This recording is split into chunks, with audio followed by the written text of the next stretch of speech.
गुरुजी के निधन से पूरे राज्य में शोक की लहर दौड़ गई, इसको आप किस नज़र से देख रहे हैं?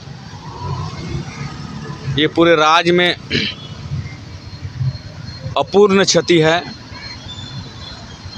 दिसम गुरु शिबू सोरेन जी अपने जीवन में झारखंड अलग राज्य की लड़ाई और झारखंड को अलग कैसे करें, उनका बहुत बड़ा सोच और आंदोलन का एक मिसाल रहा। क्योंकि इस राज्य में गुरुजी जैसे बनने के लिए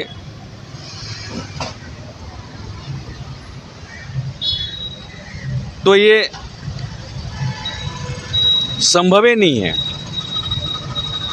गुरुजी एक झारखंड के पितामह के रूप में स्थापित हुए हैं और जितने भी झारखंड में लीडर नेता पैदा हुआ है, गुरुजी का आशीर्वाद और गुरुजी के उंगली पकड़ के ही इस राज्य में नेतृत्व कर रहे हैं। इस क्षति को पूर्ण करने के लिए हमारे कई युग लग जाएगा, लेकिन हम ऐसे लीडरशिप, ऐसे लीडर, ऐसे नेता, ऐसे जननायक हम लोग नहीं पाएंगे। इसीलिए माननीय जो हमारे रहें स्वर्गीय गुरुजी को श्रद्धांजलि अर्पित करते हुए उनका जीवनी पर भी हम प्रकाश डालते हैं। शिबू सोरेन जिंदगी में जुड़ी कई महत्वपूर्ण तारीखें लिखे हैं। जो 11 जनवरी 1944 जब नेमरा गांव, रामगढ़, तत्कालीन हजारीबाग, झारखंड, जो हमारे तत्कालीन बिहार राज्य में हुआ करते थे। 1972 पिता शोभराम सोरेन की हत्या जो महाजन के द्वारा किया गया था और उसी के बाद शिबू सोरेन सामाजिक और राजनीतिक सक्रिय लड़ाई लड़े। क्योंकि उनका जिंदगी में हमेशा एक वज्र की तरह छाती में प्रहार किया है और उनको सहते हुए गुरुजी ने आज झारखंड अलग राज्य की लड़ाई को मुकाम तक पहुंचाए हैं। 1972 में जो हमारा झारखंड मुक्ति मोर्चा 23 जनवरी 1985 झारखंड मुक्ति मोर्चा की स्थापना 15 नवंबर 2000 झारखंड राज्य के गठन में सोरेन के आंदोलन का अहम भूमिका रहा है और 27 मई 2004 और 2 मई 2005 पहली बार झारखंड के मुख्यमंत्री बने। क्योंकि राज्य के लोग चाहते थे कि दिसम गुरु शिबू सोरेन इस राज्य की मुख्यमंत्री होगा तो हमारे यहाँ के गरीब, मजदूर, किसान,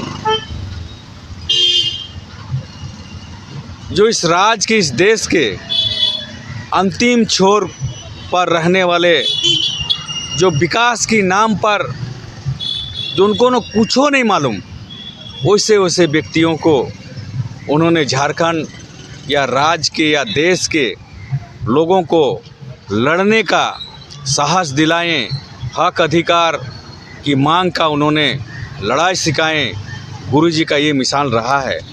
और जो हमारे 27 मई 2004, 2 मार्च 2005 तक पहली बार झारखंड के मुख्यमंत्री बने।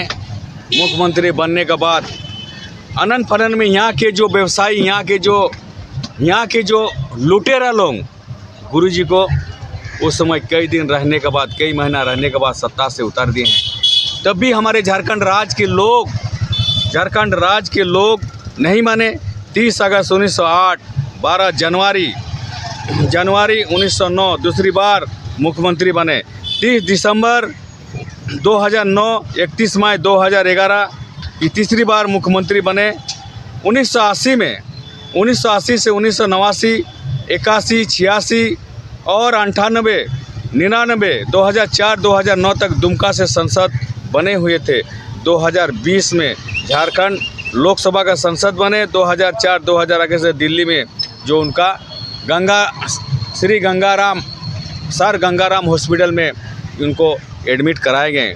उनको क्या कहना, उनका जो नेतृत्व का, वो कहते थे नेता जिसको बनना है उनको ब्लॉक का राजनीति करो, ब्लॉक में ही हमारे इस राज का इस गांव का संपत्ति पड़ा हुआ है, उन्होंने विकास का गति बढ़ाएंगे।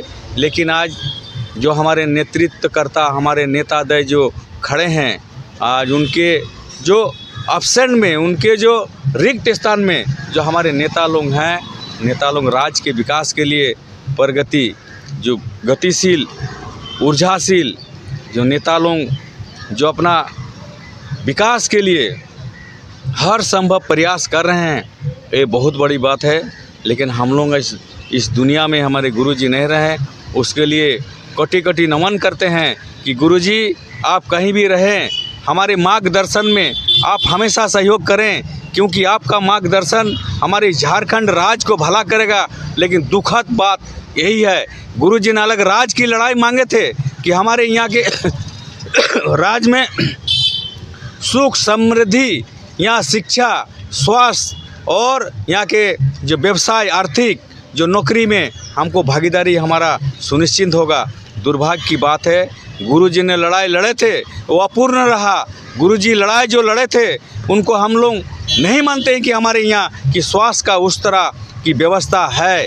गुरुजी अगर हमारे झारखंड में वैसी व्यवस्था, अपोलो चाहे रिम्स वैसे व्यवस्था रहते तो गुरुजी दिल्ली में जाके एडमिट नहीं कराते हैं। जो गुरुजी का सपना था, जो हमारे वीर शहीद निर्मल महतो जी के सपने थे, यहाँ के लोगों को हम यहीं पर शिक्षा, दीक्षा, नौकरी में हम बहाल करेंगे। लेकिन हमारे राज्य के अग्रिम नेता जो जा कर के दिल्ली में इलाज करा रहे हैं, स्वास्थ्य विभाग चरम सीमा पर है। स्वास्थ्य का हम लोग, उनका बात को हम लोग अभी तक गुरुजी के बात को अमल नहीं कर पा रहे हैं। इसीलिए क्यों नहीं कर पा रहे हैं, इसके लिए भी गांव के लोग, चाहे समाज, चाहे यहाँ के राजनेता, उन बात पर विचार करें।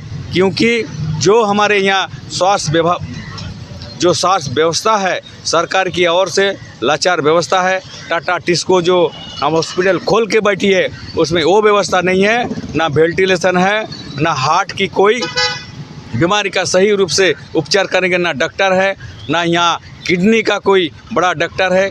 इसीलिए दिल्ली सर गंगाराम हॉस्पिटल में उनको एडमिट कराए थे। आज राज्य की इस अपूर्ण क्षति को पूर्ण करने के लिए हमारे पास और कोई नहीं रहा। हो सके भगवान से हम लोग प्रार्थना करते हैं कि हे भगवान, आज हम लोग झारखंडियों को, हमको झारखंडी को सद्विचार दे, झारखंडी को सद्बुद्धि दे, झारखंडी को शक्ति दे। क्योंकि गुरुजी का स्थान, गुरुजी का जो अधूरा सपना हम लोग पूरा कर सके। आज झारखंड मुक्ति मोर्चा का ही देन है, जो झारखंड मुक्ति मोर्चा का ही आज लीडर लोग जो भी पार्टी गठन किए हैं, जो भी पार्टी में हैं, उन लोगों का भी माने सहयोग इस बड़े से बड़े हॉस्पिटल बनाने का एक चूक हो चुका है।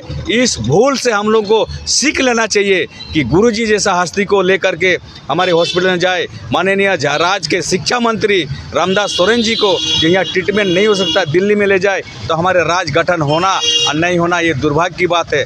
हम लोग जो सोचे थे, जो हम लोग ये चाहे थे कि हमारे राज्य में हमको सुख समृद्धि मिलेगा, हमको नौकरी चाकरी मिलेगा, हम स्वशासन के रूप में हम यहाँ रहेंगे, लेकिन ऐसा नहीं हुआ। आप सचेत हो जाइए इतना बड़े घटने से।